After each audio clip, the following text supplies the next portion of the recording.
pourquoi on doit aller à l'école, pourquoi on doit travailler pour vivre. Et surtout, plus pour vivre, en fait, pour survivre. Il y a presque un rejet du modèle traditionnel tel qu'on évolue. Et pour moi, en fait, je voulais évoluer dans les choses qui m'intéressaient, c'est-à-dire la musique, le développement informatique, l'ordinateur, etc. C'est ce qui me plaisait. Et ce qui fait que je décroche du cadre scolaire.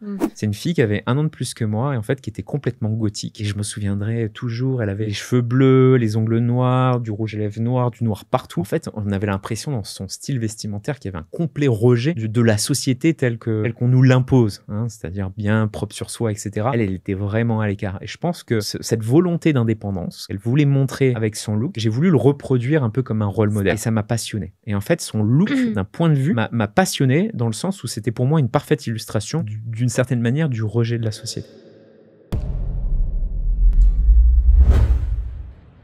Salut Pierre, comment tu vas ? Salut Mélodie, ça va super. Ouais, on échange les places cette fois. Ouais. C'est moi qui vais t'interviewer.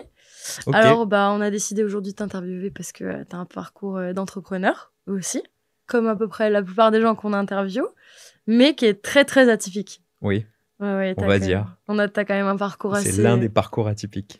Ah ouais, assez original. Du coup, on va commencer par remonter justement à ton enfance et on va venir à ce que tu fais aujourd'hui. Donc, vas-y, présente-toi globalement et ensuite, on va remonter un peu dans le temps. Alors, je suis Pierre Benardo, j'ai 34 ans, j'habite à Bordeaux, je suis papa maintenant depuis 3 semaines. J'ai cofondé 3 sociétés, Kepler avec mon père, Galileo Protocol en France avec un ancien associé qui n'est plus là, et également l'agence Vibecoder qui fait du développement logiciel en utilisant l'intelligence artificielle. Qui tourne toujours aujourd'hui et dont on parlera après. Ouais. Donc, qu'est-ce qui t'a mené justement aujourd'hui à te mettre dans ce milieu de la blockchain ? Tu as été aussi dans l'aviation. Qu'est-ce qui t'a amené à ce milieu du Web3 premièrement ? Est-ce que quand tu étais jeune, tu as été passionné par les technologies ? Tu étais un peu geek ? Tu étais quel profil à l'école ? Ouais, alors j'ai toujours adoré les technologies. Je sais que depuis l'enfance, j'adorais toucher un ordinateur, faire des choses, développer des petits sites internet, développer des petites applications. J'aimais aller sur eBay. T'es de quelle génération ? Je sais pas quelle génération, mais je suis de 1991. Ouais, donc t'as vu le développement d'Internet. Ouais, j'avais Microsoft XP, donc ça va encore. On n'est pas à Microsoft 95, donc c'était quand même les nouvelles technologies. Il y avait déjà les Skyblog, il y avait MySpace et des choses comme ça. Mais j'ai toujours aimé. C'est-à-dire qu'en fait, dès qu'on m'a mis un ordinateur, et je l'ai eu très tard, je l'ai eu vers 14 ans, tout de suite, j'ai eu une passion dévorante pour cet outil. Et pourquoi ? Parce qu'on pouvait consulter de l'information. J'ai toujours été un enfant très curieux et j'avais besoin en fait de satisfaire une curiosité. Et Internet, pour moi, c'était l'outil idéal pour ça. T'étais bon à l'école du coup ? Non, j'étais pas bon à l'école. Non, j'étais pas bon à l'école, mais ça, on pourra en reparler. Et je sais que un jour, on m'a présenté en fait comment faire un site Internet. Et pour moi, ça a été une révolution. Parce que en fait, j'avais toujours dans ma tête une envie finalement d'être indépendant financièrement et d'être indépendant géographiquement. Déjà, vers 15-16 ans, je savais que je voulais être mon propre patron et développer des choses, créer des choses. Et en fait, quand on m'a donné un outil informatique et que j'ai pu développer mes premiers sites internet et applications, pour moi, c'était un chemin vers quelque chose, enfin un outil qui me permettait de concrétiser quelque chose. Et en fait, j'ai commencé à développer des petits sites internet comme ça et ça m'a énormément plu. Et aussi à l'époque, j'étais guitariste, pianiste et en fait, j'avais téléchargé plein de logiciels qui me permettaient finalement de composer de la musique directement sur ordinateur. Et ça fait aussi partie de mon parcours parce que j'ai un parcours audiovisuel en option son. Et en fait, j'utilisais ce logiciel pour nourrir si tu veux, le besoin d'expression, de créativité que j'ai, qui était à cette époque aussi principalement dans la musique et qui me permettait de mettre une batterie, de mettre une basse, de mettre du piano. Moi, je jouais la guitare par-dessus. Donc voilà un petit peu mon parcours avec l'informatique, ce qui m'a plu. Et finalement, de fil en aiguille, il y a de nouveaux outils qui sont apparus. J'ai toujours eu cette curiosité naturelle pour tous ces outils. Si c'était accessible pour moi, parce qu'il y a des outils aussi informatiques que je ne maîtrise pas et qui aujourd'hui nourrit soit ma curiosité en termes d'information, soit nourrit aussi mes impulsions créatives en termes d'accomplissement de projet. Tu as toujours été quelqu'un de très créatif. Même quand tu étais à l'école ?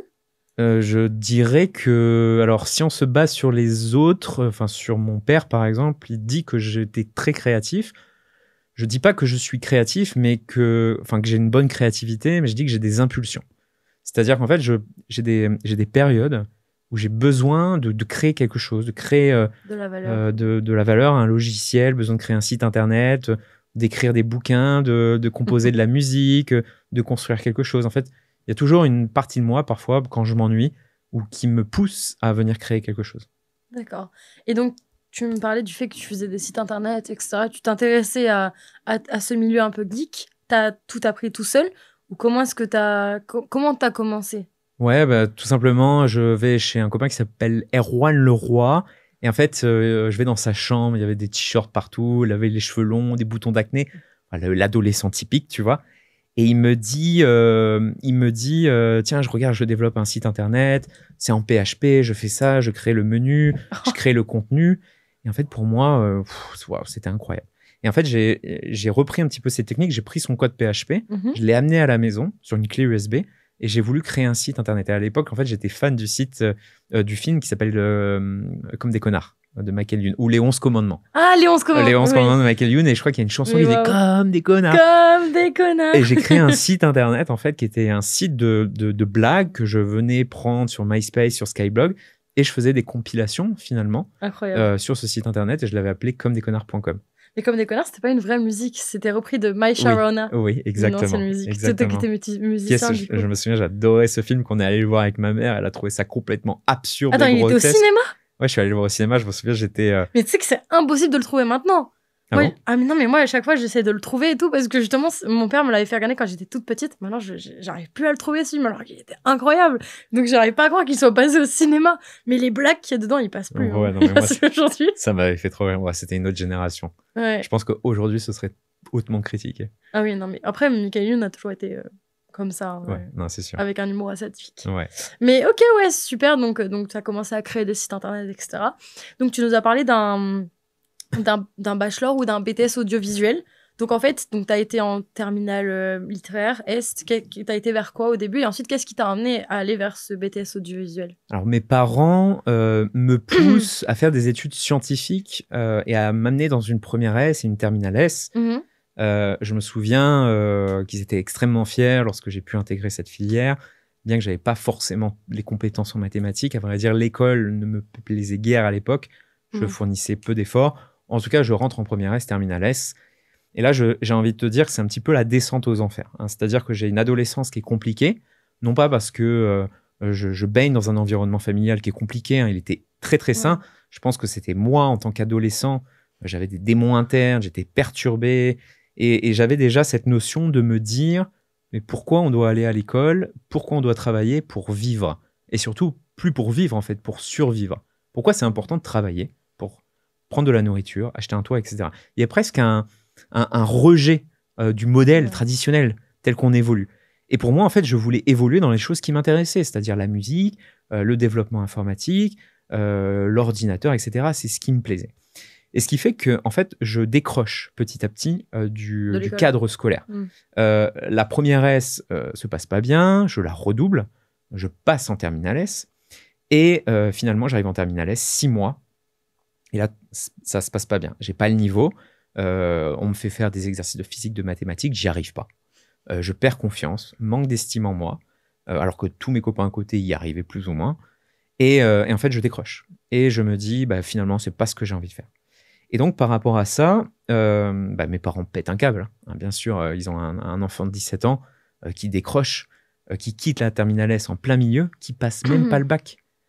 Forcément, qu'est-ce qui se passe? Il y a eu une espèce de rupture entre ma famille et moi. Je suis allé vivre chez un ami pendant, je crois, 6 mois quand j'étais en terminale S. T'es parti de chez toi? Ouais, je suis parti de chez moi.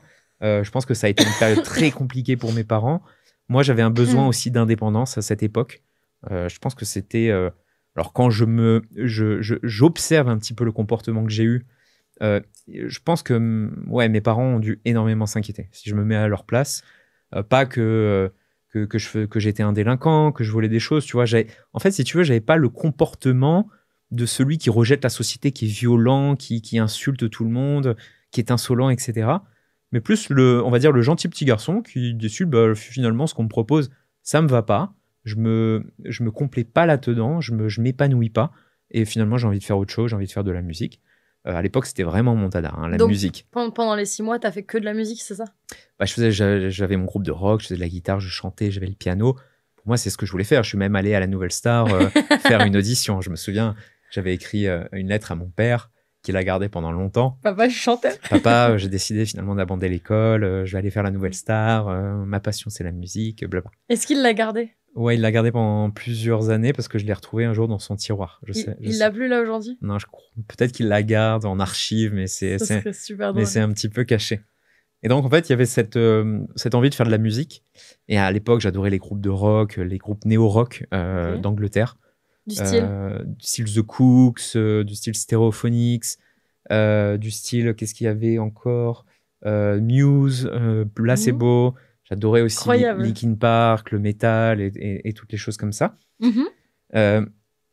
D'ailleurs, une petite parenthèse, une personne qui m'a fait aimer le rock, c'est marrant parce que je la mentionne, c'est une fille qui avait 1 an de plus que moi et en fait qui était complètement gothique.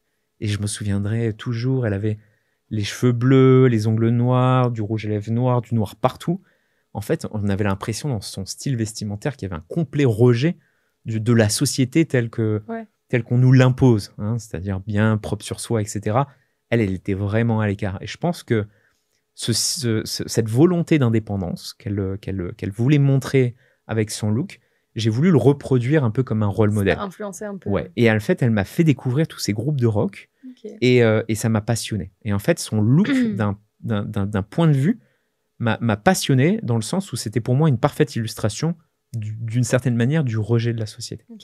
Et donc voilà, il y a toutes ces histoires de musique. Papa, je quitte l'école, je veux devenir un piercing aussi. Chanteur. J'avais un piercing là, ils étaient partis en vacances une fois, ils sont revenus, j'avais un piercing là, je crois que j'avais 16 ou 17 ans. Enfin voilà, on va pas dire l'élève modèle. Donc je suis allé vivre chez un pote et finalement j'arrive à 18 ans, il faut que je travaille, il faut que je gagne de l'argent. Et donc là en fait je commence un premier métier je lave des voitures. Voilà, c'était chez Arveux, c'était un métier très compliqué. Je brossais. C'était dans une boîte? Ouais, c'était dans une société à l'aéroport de Nice. Je brossais des voitures avec l'aspirateur toute la journée. À l'aéroport, ok. À l'aéroport, j'avais les ongles noirs, c'était compliqué. En même temps, j'étais en conflit avec mes parents.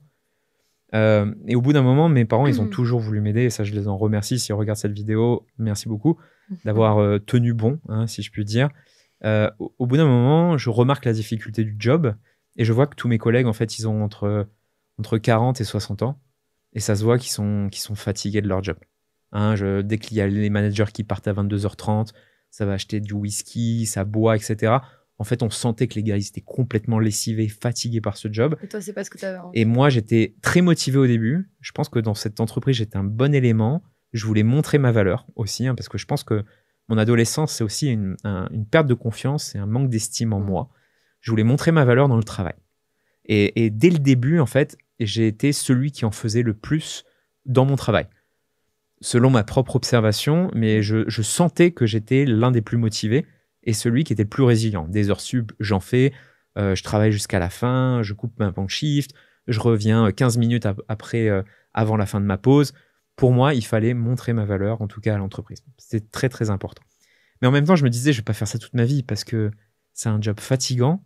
En même temps, quand tu fais ce genre de job, tu as aussi l'image qui est renvoyée si tu veux, d'un point de vue de l'observation des classes sociales. Moi, je grandis dans une classe sociale qui est aisée. Mes parents ont de l'argent, ils font des bons emplois. Je grandis dans une belle maison, piscine, belle voiture, etc. Et si tu veux, avec ce job, je redescends, si tu veux, dans une classe sociale qui est, je dirais pas prolétaire, mais du type ouvrier. Mais il te plaisait ? Il me plaisait au début, ce job. Je voulais montrer ma valeur, mais au bout d'un moment, j'en ai eu un petit peu marre. Et ça a nourri encore une perte de confiance en moi. Et un jour, j'ai une discussion avec mon père, et c'est pour ça que je dis encore merci. Il me dit, je pense que la musique, devenir chanteur, devenir guitariste, tu oublies. Dans le sens où les occasions sont rares, il faut du talent. J'avais pas forcément de talent, mais à l'époque, je m'en rendais pas forcément compte. T'as des vidéos? Et oui, peut-être. J'avais les cheveux longs, piercing, etc. Incroyable. Et il me dit, écoute, tu vas essayer de rechercher, tu vas essayer de reprendre tes études, pas devenir musicien, mais d'être un technicien dans la musique. C'est-à-dire aider les musiciens à produire leur musique.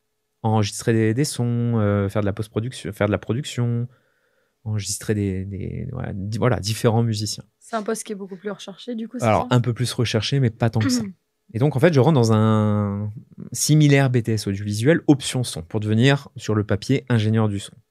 Je passe un concours d'entrée. Je me souviens, j'achète un gros bouquin comme ça. Mes parents me l'ont payé 150 €. Et le directeur d'école, il me dit, bah, écoutez, en fait, vous n'avez pas le bac. Donc là, c'est compliqué. J'ai oublié l'info. Par contre, vous pouvez rentrer que si vous réussissez le concours d'entrée. Et il me dit que pour valider le diplôme, si je viens dans le BTS et que je valide le diplôme les 2 ans, il faudra revalider le bac juste après. Et moi, ça me paraît compliqué parce que le bac, je n'aimais pas du tout ça. Et t'avais quel âge? J'avais 18 ans, 18-19 ans, je crois. Ok. Et donc, je ponce ce bouquin, je réussis le concours d'entrée. Je rentre dans ce BTS et pour moi, c'était incroyable, grandiose. De l'informatique, De la musique. de l'électronique, de la musique. En fait, toutes les conditions pour moi étaient réunies. Si tu veux, c'était une passion. Et fournir du travail pour ce qui me passionne n'était pas considéré comme du travail pour moi. Et ça, c'est bien la distinction à faire. L'école, le lycée, pour moi, c'était un fardeau. Alors que ça, je pouvais y passer des heures à étudier, à comprendre la mécanique du son, la mécanique des ordinateurs, parce qu'il y avait un aspect aussi très musique assistée par ordinateur, donc comprendre comment fonctionne un ordinateur. Il y avait les grandes consoles de mixage, c'était de l'électronique, les circuits imprimés. En fait, il y avait énormément d'ingénierie, d'architecture à comprendre. Ça aurait pu représenter un obstacle parce que finalement, c'était des mathématiques et de la physique, mais c'était des mathématiques et de la physique appliquées pour le son et pour quelque chose que j'aimais.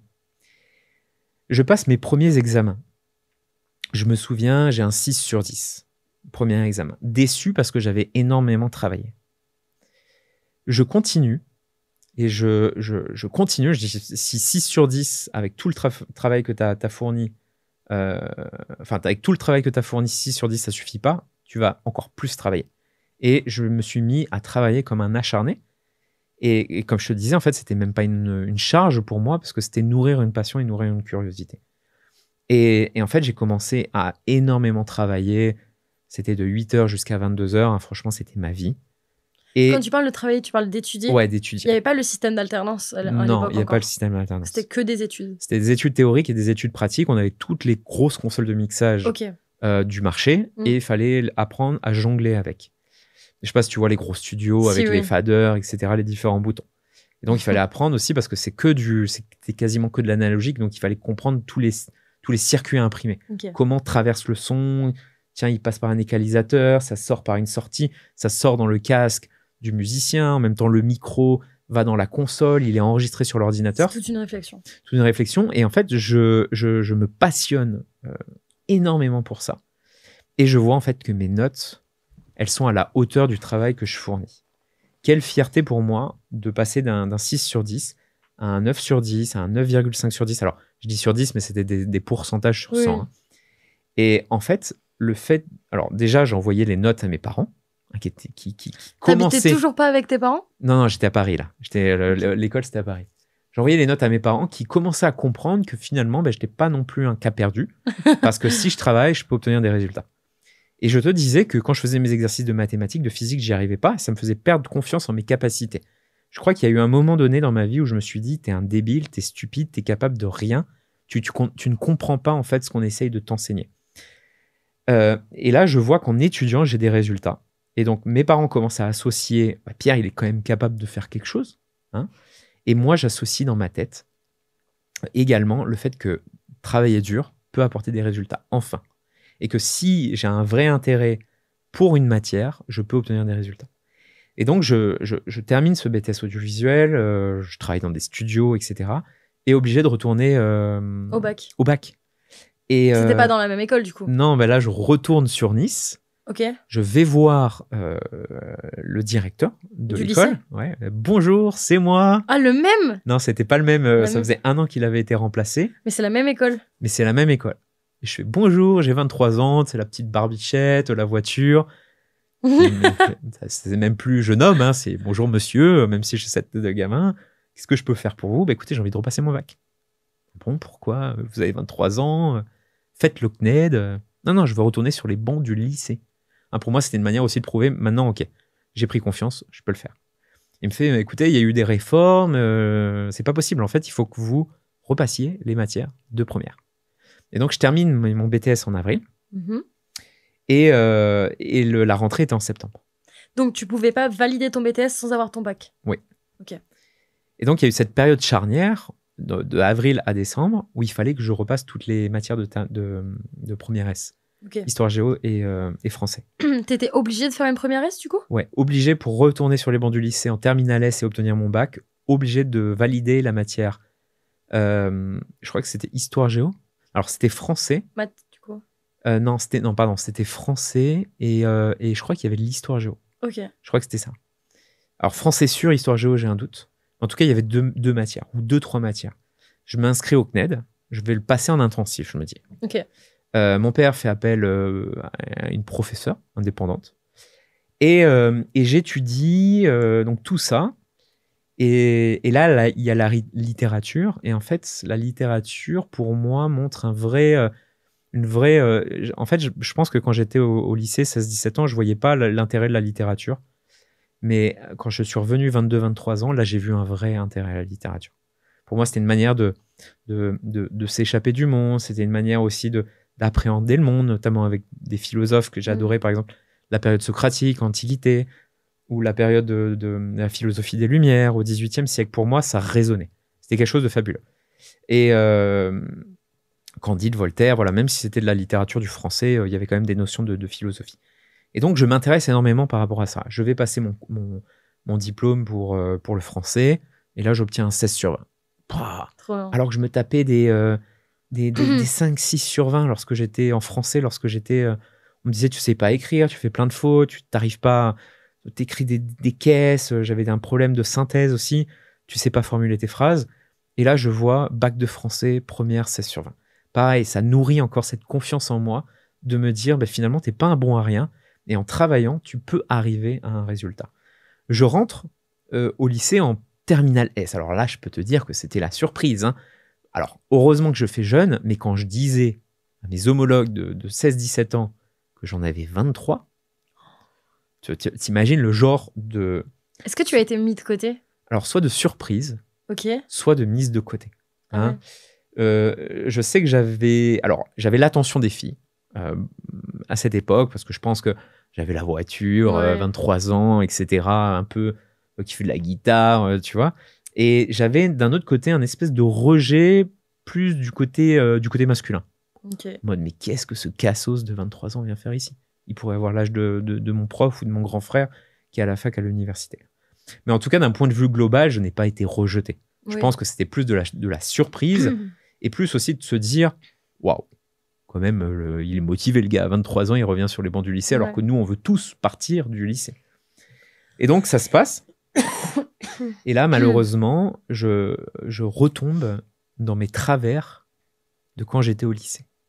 C'est-à-dire qu'on m'enseigne de la biologie, on m'enseigne des mathématiques, on m'enseigne de la physique. L'envie d'apprendre. Et ça me plaisait pas. Ça me plaisait pas de savoir le granit de la montagne, ça me plaisait pas de connaître comment on calculait la distance Terre-Soleil. Ça me plaisait pas du tout.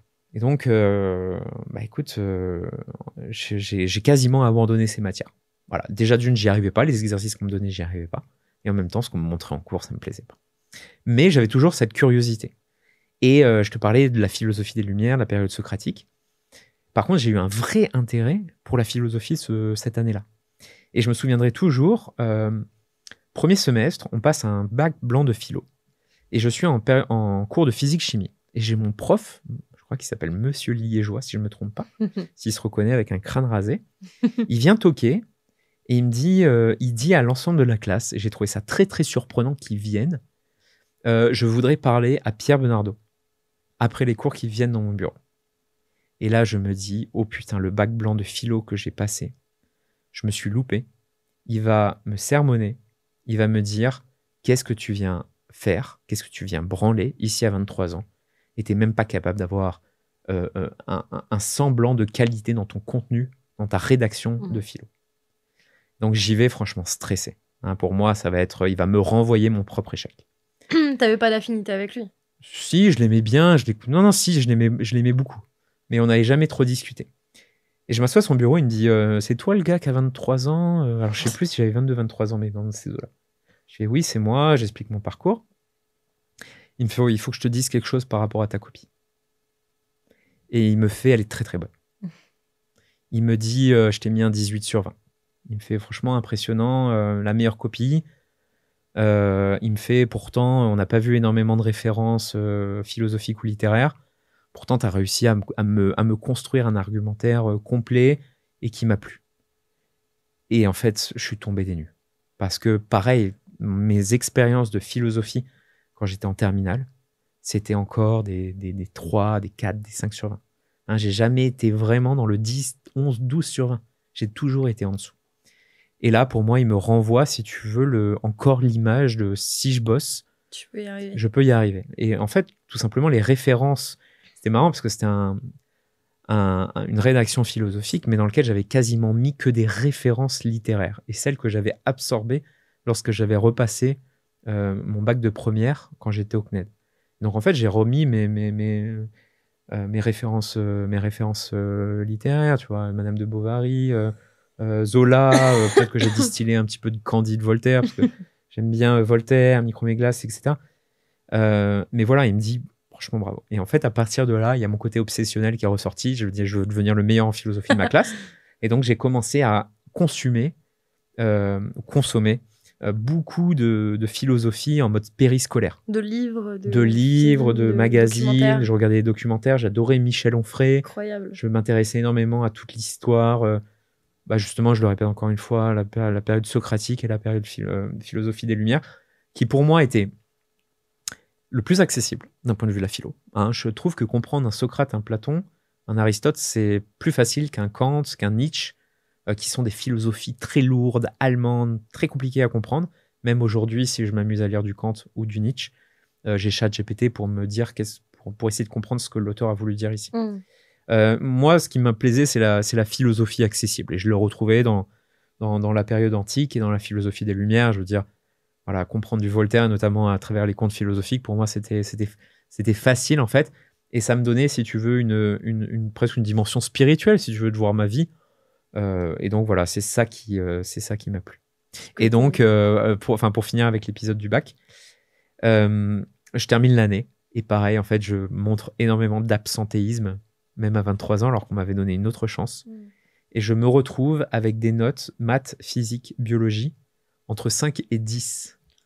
Et en fait, tu te demandes, mais comment le gars, il a réussi à obtenir son bac S avec des notes si médiocres dans les matières scientifiques.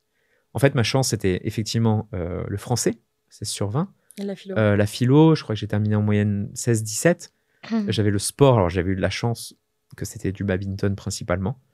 Sport dans lequel j'avais une certaine affinité. Anglais, parce que en fait, l'anglais, je me forçais à regarder toutes mes séries en sous-titré anglais, voix anglaise, parce que j'avais une volonté de voyager à travers le monde, faire un tour du monde. Grâce à ta famille, peut-être ton père et ta mère parlent bien anglais. Et ouais, grâce à ma famille. Et l'histoire géo, où je crois que c'était un 15. Et finalement, même s'il y a plus... Ça a balancé. Ça a balancé. J'obtiens mon bac S avec un 11 sur 20. Ok, et donc à la fin de ce bac, tu t'es dit, tu vas te lancer dans quoi? Tu avais déjà des idées de ce que tu voulais faire à la fin de ce bac, donc Parce que du coup, tu as validé ton BTS. Ouais. Donc là, tu avais ton BTS audiovisuel. Ouais. Et du coup, tu voulais aller dans ce secteur-là? Alors, pendant mon bac, j'avais déjà des ambitions d'entrepreneur, de liberté financière, de liberté géographique. Pour moi, dès que j'étais jeune, ça a été mon will, mon motto. Je voulais ne pas dépendre d'un patron. Je voulais avoir de l'argent, je le reconnais. Et je voulais pouvoir bouger. J'étais fasciné par ces jeunes gens qui étaient les Marco Polo modernes, c'est-à-dire qui partaient en Asie, en Amérique du Sud, en Afrique, etc., avec un backpack. Pour moi, c'était fascinant. Et donc, en fait, pour moi, une façon d'accomplir l'un de ces rêves, de faire un tour du monde, c'était grâce à la liberté financière et à la liberté géographique. Et c'est pour ça que je me suis lancé dans l'entrepreneuriat et l'auto-entrepreneur. Je voyais des youtubeurs qui gagnaient leur vie en vendant des skills, des compétences, etc. Et j'ai commencé à me lancer plus ou moins dans différentes aventures entrepreneuriales notamment Fiverr, qui est une grande place de marché Ok. pour des freelances, et je proposais mes services dessus. Et tu prouvais quoi comme ça, comme sorte de service? Ouais, j'étais face caméra, je faisais bonjour, bienvenue, je vais vous présenter ce logiciel aujourd'hui. En fait, je faisais des démonstrations Ok. produits pour Et ça marchait bien? d'autres clients. Ouais, je dirais 300 commandes Putain. environ. Et en fait, je me suis dit, l'entrepreneuriat, c'est ce que je veux faire. Et donc, je vais continuer mes études et je vais aller en licence de marketing en business school. Donc, je suis retourné à Paris. J'ai fait mes études, c'est plus ou moins bien placé. En fait, tout ce que je peux comprendre, c'est que le cadre trop scolaire, pour moi, il est difficile, mais on pourra reparler de mes années de kiné où c'était un petit peu différent. Peut-être que j'avais grandi aussi d'ici là, mais en tout cas, la business school ne se passe pas énormément bien. Il y a des matières pareilles. En fait, je pense que ça a toujours été ça.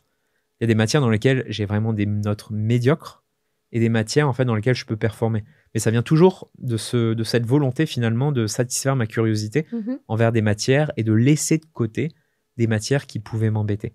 Je pouvais pas faire une distinction entre les deux. Et donc je fais ça. Et après cette école, je reviens sur Nice et je commence à travailler. Et je travaille notamment, je suis vendeur pour la location de voitures, Avis, Europcar, Sixt. Mais du coup, t'as laissé tomber totalement ton. Donc, t'as fait un BTS audiovisuel, mais t'as Ouais, abandonné. non, j'ai plus continué après. Pour quelle raison? Parce que j'avais fait des stages et en fait, je me rendais compte que c'était. C'est intermittent du spectacle quand tu es ingénieur du son. Intermittent du spectacle, tu gagnes pas énormément bien ta vie. C'est saisonnier? C'est quasiment 6 mois de chômage. Ouais. Quand tu fais des stages, tu vois, je pensais aux stagiaires qui sont en train de travailler chez Galiléo. C'est pas du tout rémunéré. Il y avait d'autres politiques pour le stage. J'étais un petit peu le stagiaire qui fait le café, tu sais. Qui a bien fait. Tu sais, j'étais à côté de l'ingé son avec.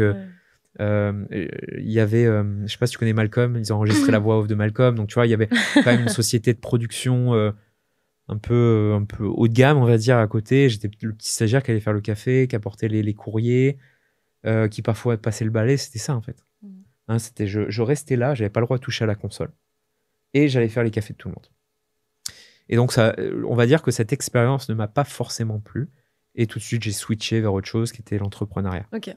Cette volonté d'indépendance financière et géographique, je la retrouvais pas du tout avec l'audiovisuel. Donc tu es retourné sur Nice et Je suis retourné sur Nice, j'ai travaillé dans ces sociétés là de location de voitures.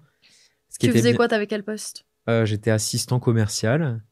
Mon but, voilà, les gens louaient des voitures. Mon but, finalement, enfin le but de l'entreprise et professionnel, c'était d'augmenter le chiffre d'affaires. Et donc, il fallait vendre soit des assurances, soit vendre des voitures qui étaient plus coûteuses. Et tu prenais des commissions? Et je prenais des commissions. Et je voyais, en fait, c'était payé au SMIC. Et je voyais, en fait, les 2 premiers mois, je fais pas de vente. Mais je vois des collègues qui font des ventes de malades. Des 4000 balles, des 5000, des 7000. Waouh. Je me dis, c'est quoi la technique?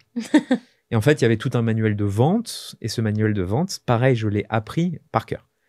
Le problème de ça, c'est que... Proposé par l'entreprise? Proposé par l'entreprise. Ok. Et le problème de ça, c'est que ça me permettait de bien rebondir en fait sur les objections clients. Non, c'est trop cher, j'en veux pas, etc. Parce que je connaissais toutes les petites phrases par cœur. Mais le revers de ça, c'est que j'étais devenu un robot à vendre. Toutes les petites phrases, en fait, ils avaient plein de petites phrases à dire. Et je les connaissais par cœur. Et en fait, il n'y avait aucune approche humaine. C'est-à-dire, on me disait ça, je réponds ça. Tu vois, dans ma tête, il y avait un système, tout était organisé. Alors, ça a fonctionné parce que les 2 premiers mois, le SMIC. Mais après, mon salaire a commencé à augmenter à 3000. Ensuite, j'ai vu des 4000. Et le meilleur mois que j'ai fait, c'était un 8000. Wow. Sur un mois. Par rapport à un SMIC. Et en fait, tu te dis, putain, ça, c'est clair. Mais le truc, c'est que quand je vendais, en fait, il y avait ce côté un peu trop robot que j'aimais pas. Et en fait, plus tu fais de chiffres, plus tu fais de ventes, et plus tu as des clients potentiellement qui viennent se plaindre. Ça, c'est clair. Et au bout d'un moment, si tu veux, cette approche ne me plaisait pas forcément. Et donc, j'ai quitté le truc. En même temps, à côté, je continuais mes vidéos Fiverr. Et donc, je me suis dit, je vais devenir un digital nomade. Et je vais rester avec mes trucs Fiverr. Je vais voyager tout autour du monde. Et je vais gagner ma vie depuis mon ordinateur avec les compétences que j'ai réussi à apprendre. Et donc, tu te doutes bien que pour partir autour du monde, il faut de l'argent. Mais ce qui était bien, c'est que j'en avais par rapport au job de commercial. Aux commissions que tu as prises. Aux commissions que j'ai prises. Et donc, je crois que je suis parti en Asie avec 12 000 euros. Mais t'es parti en te disant que tu vas juste partir et ne pas revenir. J'ai pris juste un billet aller. Je me souviens, c'était un billet Tu avec... comptais pas revenir? Non, c'était un billet avec une compagnie russe. Je me souviens, c'était 500 € le billet pour aller à Bangkok, de Nice à Bangkok.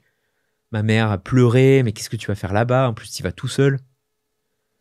Tu lui as dit du jour au lendemain? Ouais, en plus, j'étais jeune, on va dire, j'étais un jeune adulte.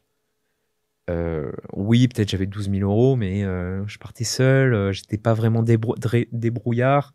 Je pense que ce qui m'a motivé aussi, c'est que j'étais pas débrouillard et je le savais. Hein, il y avait beaucoup de choses que mes parents Ça allait faisaient te pour moi. débloquer. Je savais que ça allait me débloquer. Et j'étais aussi un garçon qui était relativement introverti. D'ailleurs, je le suis toujours, mais j'ai appris à accepter le fait que j'étais introverti. Et je me suis dit, bah tiens, tu pars en Asie, tu vas rencontrer plein de monde, ça va être trop cool. L'introversion, la timidité, c'est plus pour toi.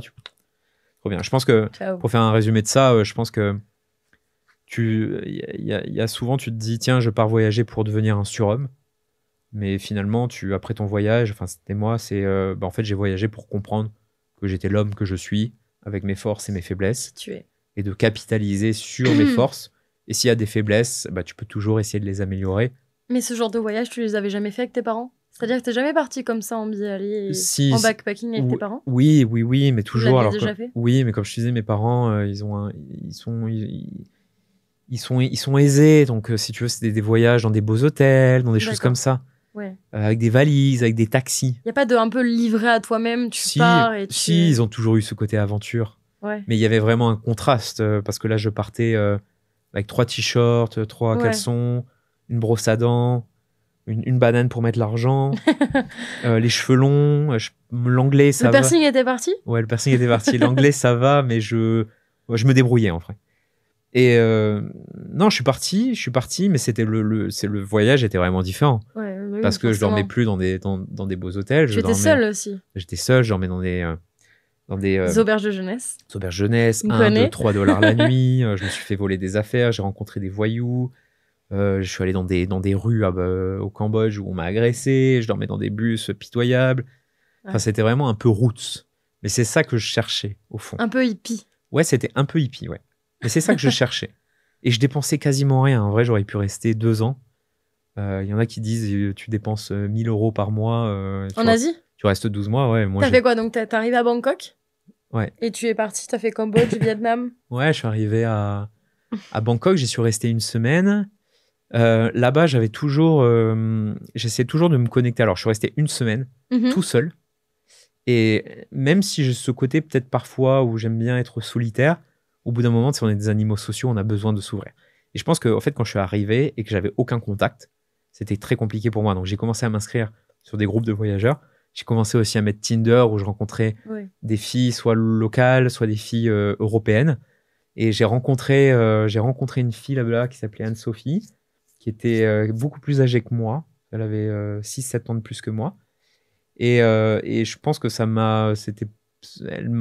comment dire, elle m'a un peu rassuré parce qu'en fait, la première semaine, je me suis dit, mais qu'est-ce que tu fais tout seul à Bangkok? Et elle m'a rassuré parce qu'elle était toute seule, elle aussi. Ok. Et voilà, enfin, on est resté, je veux dire, j'ai traîné avec elle quelques semaines. Et après, j'ai continué mon voyage. Donc, j'ai fait la Thaïlande, le Cambodge, les Philippines, le Sri Lanka, la Malaisie. Qu'est-ce que j'ai fait d'autre? Le Sri Lanka, je l'ai dit. Peut-être que j'en oublie d'autres. Non, mais c'est principalement ça. T'as des Ouais. petites anecdotes à nous raconter sur ton voyage voilà, avant qu'on passe sur ton parcours entrepreneur quand t'es revenu. Mais du coup, des petites anecdotes croustillantes à nous. Ouais, bon, c'est nous surtout raconter. des anecdotes. Alors, c'est un pays que j'affectionne particulièrement, où on se prend pas la tête. Tu veux dire l'Asie en général? Ouais, où tout le monde est Ouais. gentil. Il y a D'accord. cette philosophie un peu bouddhiste qui fait que j'ai beaucoup, que j'ai rien, finalement, je prends la vie telle qu'elle est, Ouais. je souris à la vie. Donc, des fois, on m'a aidé, on m'a pris dans des taxis, où je suis monté derrière des motos. Et je proposais toujours un billet, tu vois, pour les remercier. Ils disaient non. Ça, c'est les anecdotes de gentillesse, finalement, et de bienveillance. Des anecdotes également de policiers corrompus, que ce soit au Cambodge, au Ouais. Sri Lanka, combien de fois on Au Sri m'arrête Lanka. parce que je suis en moto. On me demande les papiers, ça va pas bien. Et tiens, s'il y a un billet de 1, 2, 3 $, ça va. Donc j'avais toujours l'habitude dans mon passeport de mettre 1 ou 2 $. Ils me laissent partir. des anecdotes. Ouais, je vais pas trop élaborer dessus, mais j'ai rencontré des filles aussi un peu bizarres qui, à un moment donné, m'ont essayé d'extorquer de l'argent. Ça, c'est une anecdote. Mais sinon, non. Enfin, c'était un très beau voyage. J'étais pas tant... Alors, au début, beaucoup de temples, Bien sûr, de visites. de visites, etc. Mais au bout d'un moment, les temples, excuse-moi, quasiment tous les mêmes. Donc, si tu veux, au début, les temples me plaisaient beaucoup. Je faisais des vidéos, je faisais des vlogs sur YouTube. Au bout d'un moment, j'en avais marre des temples. Moi, ce qui m'a toujours passionné en voyage, en fait, c'est d'aller à la rencontre du style de vie des gens qui vivent là-bas. Ouais. Et donc, ce que j'adorais, en fait, c'était marcher dans les rues, aller dans les petits restaurants où les Thaïlandais ou les Cambodgiens ont l'habitude d'aller. Et ce qui m'a énormément plu en Asie, c'est surtout cette capacité de louer une moto et d'aller là où je voulais. Et pourquoi ça me plaisait? Parce que tu sais, je t'ai dit liberté financière, Ouais. liberté de mouvement, liberté géographique. La moto, pour moi, représentait cette liberté géographique. Je peux aller où je veux. Et la liberté financière, si tu veux, j'avais 12 000 euros sur un compte bancaire. Pour moi, j'étais le roi du monde. Hein, je payais un plat de riz 1, 2, 3 dollars. Je payais mes nuits à 2 dollars. Je me disais, je peux vivre ma vie tout le temps comme ça. Et avec mes petites activités entrepreneuriales, je peux gagner entre 3 et 600. C'est suffisant, je vais pouvoir vivre toute ma vie en Asie. Donc pour moi, il y avait ces deux valeurs. Mais après, je suis rentré et un jour, je reçois un appel de mon père qui fait: t'es au courant que t'as pas payé tes impôts? On a pour 4000 balles. 4000 balles d'impôts? Ouais, bah oui, parce que Pour quelle raison? quand tu gagnes 4, 5, 6 000, 8 000 euros de commission, Ouais. bah, au bout d'un moment, tu payes des impôts dessus. Ah oui. Donc moi, j'avais quasiment tout dilapidé. Je fais, écoute. Et comment tu l'as pas su, toi? Ça m'intéressait pas. Et comment lui, il l'a su, du ça coup? m'avait traversé l'esprit, parce que ma résidence fiscale, administrative, elle était chez mes parents. Donc quand il reçoit un courrier de mise en demeure des finances publiques, Ah là là. ils se disent, putain, il me casse les bonbons, mon fils, là. Il est déjà parti un an. Non, mais je m'en souviendrai toujours de son appel. Il était énervé? Un peu énervé, ouais, qui me dit, là, il y a 4000 balles. Il te reste combien? Est-ce que tu as pensé à payer des impôts? Ben non. Et tu vois, il y a ce côté aussi manque de débrouillardise où j'avais pas anticipé ces choses. Il me fait, mais comment tu fais alors pour payer? Ben, j'ai dit, je peux pas, j'ai pas d'argent pour payer les 4000. Il me fait, tu rentres tout de suite en France. Tu vas travailler pour payer ces impôts. Moi, je t'avance, mais tu as une dette envers ton père. Ok. Et donc voilà. Mais voilà, je dis ça, comme ça, mais ça a toujours été dans un cadre, je pense, de bienveillance de la part de mes parents. Bien sûr. Et essayer de me responsabiliser par rapport à ce que la société attend de nous. Mais moi, on en revient au... Putain, j'en ai marre de travailler pour survivre, pour vivre, etc. Pourquoi je dois payer des impôts? Tu vois. Pourtant, j'avais pas le recul intellectuel pour me dire, les impôts, finalement, ça aide à une justice sociale, à équilibrer, à essayer de diminuer les écarts de richesse, à financer la sécurité sociale, le chômage, etc. Pour moi, je ne l'avais pas encore anticipé. Du coup, tu es revenu en France en urgence? Du coup, T'as pris un billet? Je suis au Sri Lanka, je reviens, je crois que j'ai pleuré dans l'avion. Parce que c'était bien. Parce que je savais que c'était fini. T'allais pas y retourner? Et j'ai adoré. Alors, je voulais y retourner et j'ai retravaillé dans la location de voiture.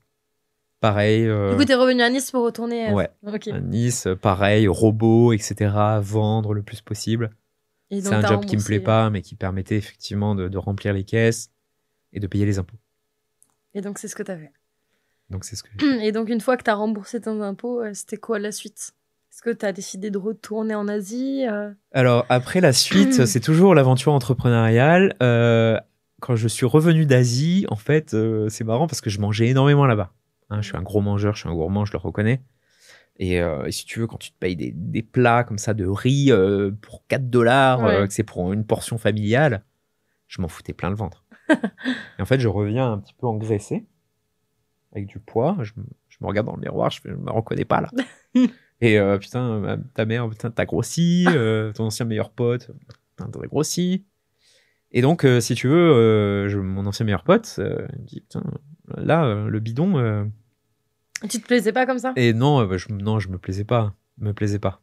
Et donc, en fait, il me dit, moi, je vais pas à Fitness Park, mais c'était C'est un truc fitness, Ok. une chaîne fitness sur la Côte d'Azur.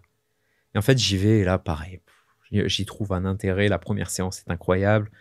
J'adore la sensation. Je perds du poids, je me muscle. Le regard des filles change sur moi. Donc ça me donne envie de continuer. Je me sens mieux dans ma peau.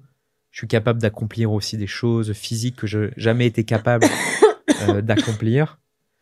Et en fait, je décide. C'est ça qui fait aussi ce parcours un peu singulier et qui fait aussi de moi quelqu'un qui peut être perçu comme instable, hein, on me l'a souvent dit, ou quelqu'un qui change de passion très très régulièrement.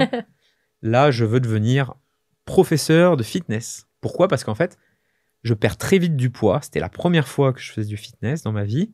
Je fais du jeûne intermittent et en fait, je fonds de 90 à 72 kilos très très rapidement. Et j'arrivais, en fait, je faisais de la calisthénie, je faisais des muscle-up, des handstands assez rapidement. Et en fait, je pense que et en fait, il y a des mamies devaient avoir 60, 70 ans, qui viennent me voir, qui me disent, est-ce que tu peux me donner des conseils pour perdre du poids, etc. Parce que je pense qu'elles avaient dû voir en espace de 2 mois quelqu'un qui change totalement physiquement. Et en fait, je me suis dit, waouh, tac, et j'ai mon pote, en fait, qui a commencé le fitness depuis 1 an, qui maintenant vient me donner des conseils, qui vient me demander des conseils. Parce qu'en fait, ça faisait toujours partie de cette volonté de, quand il y a quelque chose qui me passionne, d'y aller jusqu'au bout. Ouais. Et en fait, j'avais tout étudié. J'avais commencé à acheter tous les livres, tous les youtubeurs, je les connaissais. Je connaissais le fitness game. Et je progressais dans la calisthénie assez rapidement. Et donc, je dis, mes parents, BTS audiovisuel, philosophie, voyage autour du monde, entrepreneuriat. Allez, prof de sport. Prof de sport, tu voulais donner? Prof de sport. Donc, je m'inscris à une université, je passe un concours, je l'obtiens. Je passe un deuxième concours, je l'obtiens. Donc, je deviens personal trainer. Et coach sportif. Coach sportif. Et je suis à Malte et je suis coach sportif à Malte. Et à Malte, t'es très mal payé. Hein. J'étais payé 4-5 euros par heure, pas de sécurité sociale, etc. Enfin, je suis à Malte avec un pote dans une auberge de jeunesse. Je suis coach sportif. Et je suis très mal payé. Un jour, j'ai un problème de santé. Je dois payer, j'ai pas de sécurité sociale. Ouais. Je dois payer 500 euros de frais d'hôpitaux. Alors, quand tu gagnes 5 euros par heure, c'est compliqué. Tu dois payer. Pour moi, je dirais pas de dépression, mais compliqué, quoi. Financièrement, j'étais en galère là-bas. Et toujours, et je en remercie parce qu'ils ont toujours été là, soutenus. Bien sûr, dans ces moments de doute, tu appelles tes amis, mais tu appelles aussi tes parents. Ouais. Et j'appelle mon père et je lui dis, écoute, voilà ma situation. Je gagne pas bien ma vie. Je viens d'avoir 500 euros de frais d'hôpitaux. Je t'avoue, je suis en galère. Je m'empêche de me remplir. Enfin, en fait, je mangeais pas à ma faim. Je me souviendrai, c'est pas grave s'il le voit. En fait, je travaille aussi dans un restaurant à côté. Pour me nourrir, en fait, je piquais très régulièrement dans le restaurant. C'est comme ça que je me nourrissais. Et donc, très compliqué en termes d'estime. Hein. Ça peut être lié à l'argent. Hein, je veux dire, t'as pas de thunes. Tu vois tes collègues à côté qui gagnent bien leur vie. Il faut que je fasse autre chose. Personal trainer, ça va pas. Qu'est-ce que je peux faire maintenant ? Tiens, de la kinésithérapie. Non. Tu vois, personal trainer, allez, kiné. Écoute, papa, maintenant, je veux devenir kiné. Donc, t'imagines un peu le... Mais ils doivent te prendre pour un fou. Ouais, mais ceux qui regarderont me prendront pour un fou. Probablement. Attends, mais par contre, l'idée de devenir kiné, elle est venue comment ? Elle est venue dans le sens où c'était la suite logique pour moi du personal trainer. C'était coach sportif. Alors, pareil, tu vois, je te dis, c'est soit tout, soit rien. Coach sportif, je réussis mon truc haut la main. Très bonne note. Et je commence à kiffer tout ce que j'avais vu en biologie, en SVT, quand j'étais en terminale, mais que j'aimais pas. Et donc, système immunitaire, système nerveux, système cardiaque, le système musculaire, le système osseux, le système veineux, tout ça commence à me passionner. Et donc, je dis, mais en fait, la suite logique, c'est la kinésithérapie. Et si je suis kiné, finalement, je vais bien gagner ma vie. Et donc, les concours, kiné, etc. Donc, tu es revenu en France. Je reviens en France.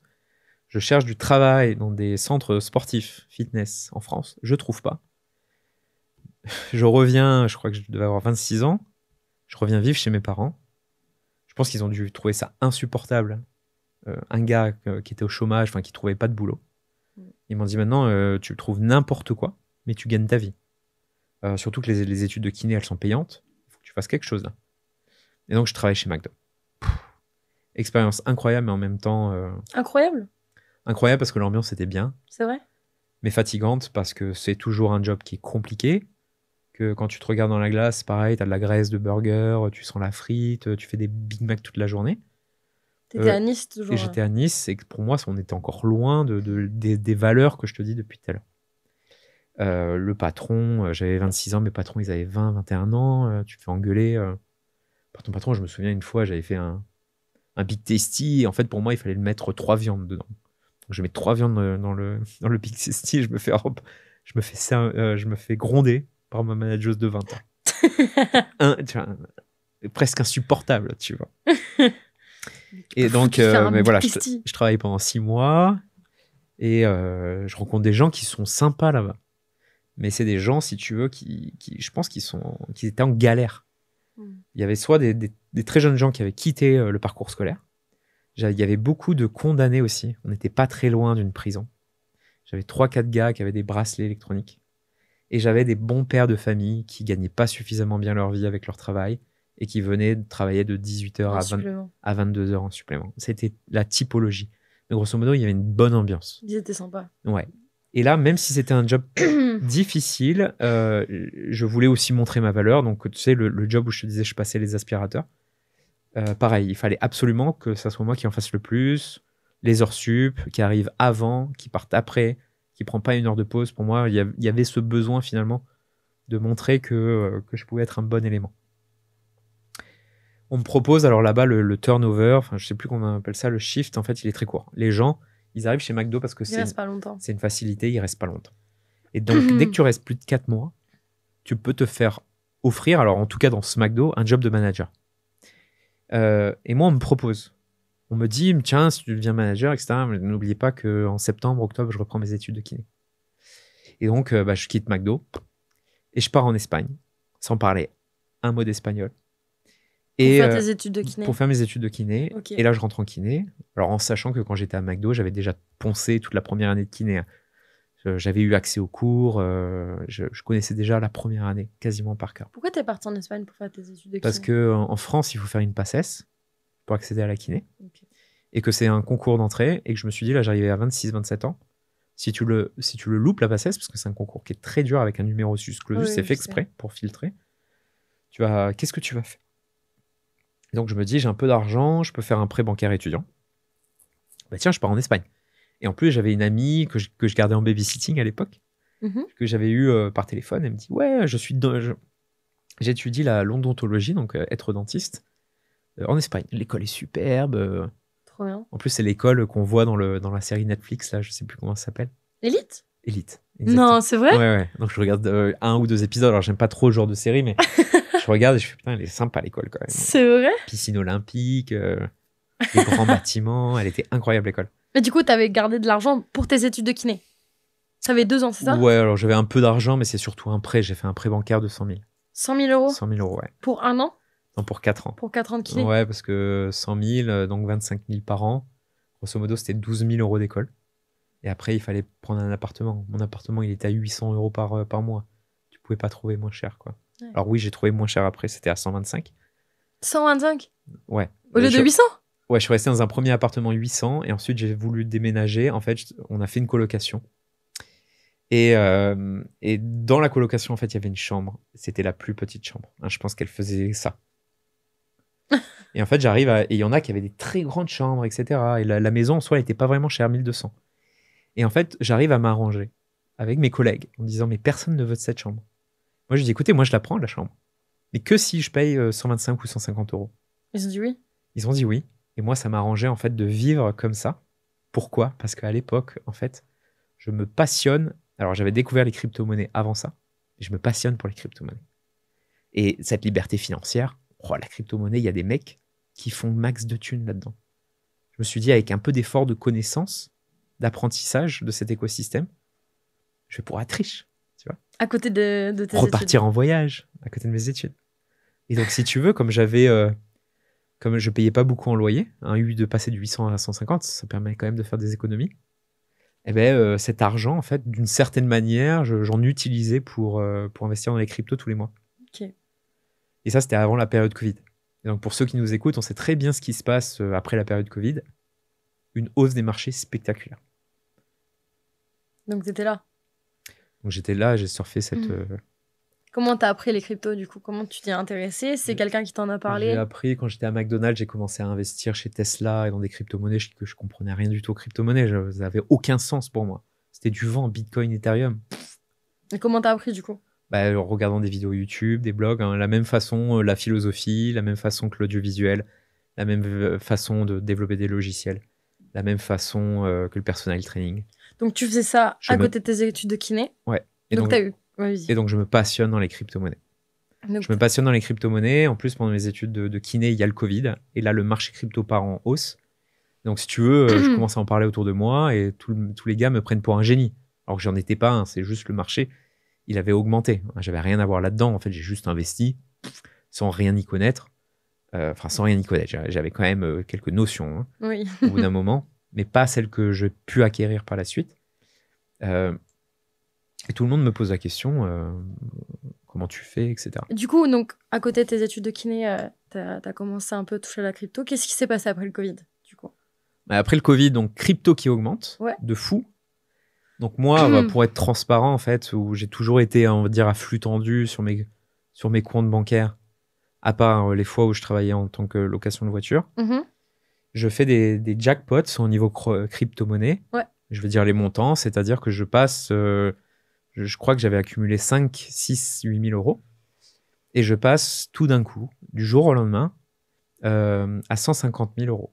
150 000 dollars. Et pour moi, je me verrais toujours en fait dans l'état d'esprit dans lequel j'étais. Pour moi, c'était invraisemblable. J'avais jamais eu autant d'argent et jamais de ma vie, j'aurais pu penser avoir autant d'argent sur un compte bancaire. Et donc pour moi, ça change la perspective. Et ça me donne aussi confiance. Enfin, c'est des fonds en fait que je peux utiliser par exemple pour créer une entreprise. Parce que créer une entreprise, il faut la financer. Hein, je veux dire, soit du matériel, que ça soit des employés, des choses comme ça. Donc je me dis, avec cet argent, en fait, je peux tout faire. Et donc pendant mes études de kiné, qui se passaient très bien d'ailleurs, hein, ça se passait très très bien, j'adorais ça, j'étudiais à fond, j'étais vraiment très studieux, je lance une société qui s'appelle Galileo. Je la lance, on lève des fonds rapidement. Hein, et en plus, c'était la période post-Covid, donc tout le monde était ultra confiant dans le marché des crypto-monnaies. Je lève des fonds, 60 000 dollars, on établit une autre société qui lève davantage. Et voilà comment l'aventure Galileo a commencé. Tu peux nous expliquer un peu le principe de Galileo, d'où t'es venue l'idée, en quoi ça consiste? Galileo, j'investissais dans les NFT. Pour moi, c'était une manière de représenter la propriété sur la blockchain. Je me suis dit, mais la propriété, en fait, on l'a partout dans notre vie au quotidien. Ouais. L'immobilier, les voitures, les montres. En fait, on va faire des NFT, qui sont des certificats, finalement, pour représenter... Des certificats d'authenticité. Des certificats d'authenticité. En plus, la blockchain, elle est immuable, c'est-à-dire qu'elle est transparente et immuable. Ça veut dire que le certificat d'authenticité, quand tu l'émets, tu ne peux pas le contrefaire. Tu ne peux pas modifier l'information. Je me suis dit, mais on fait ça pour l'immobilier, on fait ça pour les NFT, pour des images. Pourquoi on ne peut pas faire ça pour des produits de luxe?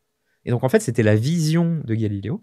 C'était de dire, on fait de la tokenisation, on émet des NFT, des certificats d'authenticité sur la blockchain pour représenter des articles. Ok, donc l'idée venait de toi. L'idée venait de moi, oui. Et donc, tu as commencé à monter cette boîte à côté. Qu'est-ce qui s'est passé? Elle a pris de l'ampleur? Et donc, tu as arrêté tes études de kiné ou Alors, elle prend de l'ampleur. Des investisseurs investissent. Elle monte en traction sur les réseaux sociaux. Il y a de plus en plus de travail à faire. Et en même temps, j'étais à ma 3e année de kiné. Les 2 premières années s'étaient bien passées. Il me restait encore quasiment 1 an et demi à faire. Et donc, j'avais des stages, les examens, etc. Donc, en fait, j'ai jonglé entre mes études de kiné et les cryptos. Alors, crypto d'un point de vue personnel. Et Galileo. Et Galileo. Donc, c'était, je dois dire, l'un des périodes les plus compliquées de ma vie. Fatigant. C'était la période la plus fatigante de ma vie. D'avoir à faire 8 heures de stage le matin, d'aller en cours l'après-midi. Hein. C'était 8 heures jusqu'à 13 heures de stage. Ensuite, j'avais cours de 14h30 jusqu'à soit 19h30, soit 20h30. Et ensuite, le soir, je m'occupais de Galileo. Et en fait, ça a été ça pendant 1 an et demi. Alors oui, certes, on avait levé des fonds. Ça permet de payer des prestataires, des freelances, des consultants qui venaient t'épauler à un moment donné sur la portée du projet. Et donc voilà, on lance Galileo, on émet une crypto, on développe un logiciel, propose ce logiciel, il marche pas. En tout cas, il y a une communauté derrière qui nous soutient. On arrive à générer du chiffre d'affaires. Et donc, tu as abandonné tes études de kiné ou tu les as terminées? Non, j'ai terminé mes études de kiné. Et tu t'es lancé pleinement sur Galileo, c'est ça? Et je me suis lancé pleinement sur Galileo. Alors avant de lancer sur Galileo, je voulais devenir kiné pédiatrique. Parce que j'avais fait un stage j'adorais. En vrai, j'adorais ça, la kiné. C'était vraiment un beau métier. Mais je savais aussi que, et j'en reparle encore une fois, la liberté financière, je savais que être kiné, un salarié kiné, n'allait pas pouvoir nourrir mes ambitions, soit d'acquisition matérielle, parce que il y a eu une période de ma vie où j'avais un besoin d'acquisition matérielle, que j'ai de moins en moins maintenant. Et il y avait une ambition aussi de faire des expériences, des voyages et des choses comme ça. Et si tu veux, en comparaison, devoir gagner 150 000 $, d'un coup, par rapport à un salaire de kiné de 2000 brut. Le choix, il était fait. Ouais, le choix était vite fait. Ouais. Mais donc... du coup, Inès, ma fiancée, la mère de mon enfant, est kiné, c'est là-bas qu'on s'est rencontrés. Et donc, vous êtes tous les deux revenus en France? On est tous les deux revenus en France, à Bordeaux. Voilà. On a créé notre cocon familial, on a eu un enfant récemment. C'est la personne avec qui je partage ma vie. Ah, c'est mon petit amour, mon petit bébé. T'es papa depuis 3 semaines. Papa depuis 3 semaines, ouais. Et le truc, c'est, alors Galileo, en fait, c'est un sujet sensible, dans le sens, en fait, Galileo génère du chiffre d'affaires sur des cycles de marché haussiers. Ouais. C'est-à-dire que pour générer du chiffre, il faut que le marché blockchain soit en hausse. Parce qu'en fait, la blockchain est fascinante, on peut faire plein de choses, mais ça dépend encore trop des fluctuations de marché. Et donc, pendant les périodes de hausse, tout va bien, tout le monde est heureux, mais pendant les périodes de baisse, c'est tout le marché crypto qui se casse la gueule. Les investisseurs perdent de l'argent et les sociétés qui sont liées à la blockchain également perdent de l'argent. Les plus grosses sociétés blockchain, Coinbase, Binance, etc., ont énormément de problèmes à avoir un flux stable de chiffre d'affaires puisqu'elles dépendent de la volatilité du marché crypto. Mais donc, quand justement le marché est en bear market, comme on dit, comment tu t'en sortais au niveau de Galileo? Est-ce que tu n'avais pas d'autre travail à côté? Bull market, en fait, on met des réserves. On met des noisettes de côté. C'est une expression que je reprends d'un membre de ma famille. Et bear market, en fait, on consomme ces noisettes. Et donc, Galileo est toujours... Et Galileo est toujours comme ça. Mais en même temps, et comme je commence à acquérir un petit peu d'expérience en tant qu'investisseur, etc., je me dis, c'est bien. Je veux dire, en bull market, tu peux faire grave de blé. Mais en même temps, un portefeuille d'investissement, parce qu'une entreprise, ça fait partie d'un portefeuille d'investissement, tu peux pas te permettre justement de passer des mois, voire des années, parce qu'un bear market, ça peut durer des années, sans générer de chiffre d'affaires. Et donc, il te faut un truc plus stable. Et donc, c'est là aussi que vient cette volonté d'avoir un business model qui est plus stable, et par exemple, le vibe coding. Ouais, justement, on va en parler. On a vu dans cette interview que tu as changé beaucoup de passion. Et là, du coup, aussi en lançant Galileo, tu t'es intéressé aux IA, à l'intelligence artificielle. Ouais. Et tu as lancé Vibecoder il n'y a pas longtemps, qui fonctionne super bien. Est-ce que tu peux nous expliquer un peu le principe de Vibecoder? Alors, donc, la tech, j'adore ça, on a compris. La blockchain, je comprends les mécanismes qu'il y a derrière, donc il n'y a pas que de la spéculation. Et toutes les nouvelles les nouvelles technologies qui arrivent, j'adore ça. Et ça, je peux dire qu'en fait, c'est assez constant depuis que je suis adolescent, même si j'ai eu plein de sujets qui m'ont passionné. La technologie a toujours été constante chez moi. Et donc là, je vois les premiers LLM. Donc, ChatGPT 3, en 2022-2023, fais-moi un business plan, écris-moi un email, fais-moi un plan comptable, analyse ce contrat. Pour moi, c'était une révolution. Et donc, je me dis, finalement, avec ChatGPT, il y a tellement de choses qu'on peut faire et ça peut faire évoluer les métiers. Et finalement, on peut s'en servir, je vais pouvoir m'en servir pour faire gagner du temps à mon entreprise. Donc à Galileo. À Galileo. Et en comprenant finalement que si ça peut faire gagner du temps à mon entreprise, ça peut faire gagner du temps et de l'argent à d'autres entreprises. Et c'est pour ça qu'en fait, naît l'idée de Vibecoder, c'est de finalement utiliser les LLM, les modèles d'intelligence artificielle, pour faire du développement informatique. Parce que mon histoire avec Galileo, c'est que à travers les différentes sociétés, en fait, on lève peut-être 400 000 $. Et on va venir cramer la moitié de ces 400 000 sur un développement logiciel. 15 mois de développement, et on ne sait pas finalement si ça va faire un market fit. On ne sait pas si ça va avoir une appétence et générer suffisamment de revenus. Tu connaissais les développeurs? Ouais, c'est des développeurs qui soient en France, en Suisse, Pakistan, Inde. Ouais. Donc tu vois, il y avait aussi cette peur de la fuite de fuite de propriété industrielle, ne pas comprendre ce qui se passe vraiment, hein. C'est-à-dire une équipe de développeurs au Pakistan qui parle l'hindi, Pas le même jargon que toi. pas le même langage. On parle anglais, mais il y a les accents, on comprend pas trop bien ce qu'ils font. Et donc je me dis finalement, bah, avec l'intelligence artificielle, j'aime la tech, j'aime le développement logiciel, j'ai de l'expérience avec Galileo, on peut faire gagner du temps à nos clients. En même temps, ça a une vraie valeur ajoutée que de lancer des MVP et des logiciels assez rapidement sur le marché pour tester son marché. Et c'est la principale proposition de valeur que je propose à mes clients. C'est que je vous développe des MVP très rapidement avec l'intelligence artificielle.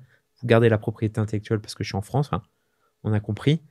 Et comme ça, vous pouvez faire un go-to-market assez rapidement et voir si l'application, la vision que vous portez peut être rentable. Oui, il y a vraiment pas mal de choses à dire sur Vibe Coder, mais juste, est-ce que tu peux nous définir un petit peu le terme du vibe coding? Qu'est-ce que ça veut dire vibe coding? Parce que moi, en tout cas, j'en ai pas entendu parler avant. Donc, Vibe coding, c'est un terme qui a été, je crois, créé par un des employés, ou en tout cas un consultant qui oscille dans la sphère de Claude. Claude, c'est un LLM. Ce sont les anciens de OpenAI qui ont quitté OpenAI pour créer Claude, Anthropic. Et cette notion, eux, ils se sont spécialisés là où OpenAI avait des lacunes. C'est-à-dire OpenAI est entraîné sur des millions de documents, des millions de livres, d'articles de presse. Donc ça devient un chatbot, on va dire, type général. On peut lui poser n'importe quel type de question. Mais en termes de développement logiciel, est-ce que c'est le meilleur? En termes de coding. De coding. Et Claude, en fait, s'est positionné tout de suite sur le coding. Ils ont flairé le filon. Et donc, en fait, ils ont développé un LLM qui était beaucoup plus performant au niveau du coding et du développement logiciel. Okay. Et donc, le vibe coding, en fait, c'est un terme qui a été créé par une personne qui oscillait autour de l'entreprise Anthropic et qui s'est dit, en fait, quand je code avec les LLM, je reste dans ma vibe. Parce il s'amuse. Il s'amuse. Parce qu'en fait, un développeur s'amuse jusqu'au moment où il va rencontrer un bug qui va le bloquer totalement pendant plusieurs jours. Et avec le vibe coding, en fait, tu peux garder ce flow. Ce qui est marrant, c'est qu'en développant, tu es vraiment dans un flow. Tu es dans un flow créatif. Quand tu fais une ligne de commande, une ligne de code, etc., et que tu vois sur l'écran apparaître, etc., en fait, il y a cette espèce de rush qui vient, tu vois, cette adrénaline, tu vois, je développe, etc. Et en fait, le vibe coding, c'est ça. C'est que le débugage devient très, très facile à gérer, entre parenthèses, avec justement ces IA. Ok. Donc, en gros, c'est coder plus rapidement. Coder plus rapidement, efficacement. Ouais, et rester dans le flow. Je sais pas si tu vois, par exemple, dans My Social Network, tu vois, ils ont des casques, ils mettent de la musique, et il est en train de bouffer du code. En fait, les gars, ils sont à fond. Quand tu vois un développeur, tu as vraiment cette image du développeur ça, c'est le vibe coding. Qui est dans sa bulle et qui développe son truc. Okay. C'est ça, le vibe coding. Ok. Bah, écoute, merci beaucoup, Pierre, pour ton parcours. Hein. Ouais. Un parcours très, très surprenant. En tout cas, vraiment, tu as fait plein de choses. Voilà. Bah, je te remercie beaucoup pour l'interview. Est-ce que tu as une dernière chose à dire Non, c'est un exercice intéressant. C'est la première fois que je fais un podcast comme ça. Alors, en tout cas, en français, c'est marrant parce que à travers ma société, je suis, en tant que gérant et avec mes collaborateurs, bien sûr, le promoteur de ce podcast. Et finalement, je me retrouve en tant qu'invité. On t'a mis de l'autre côté. Voilà, pour raconter un petit peu mon histoire. Ouais, t'as une histoire absolument fascinante, hein, tu le sais. Donc voilà, en tout cas, merci beaucoup de nous l'avoir partagé et à bientôt. Merci.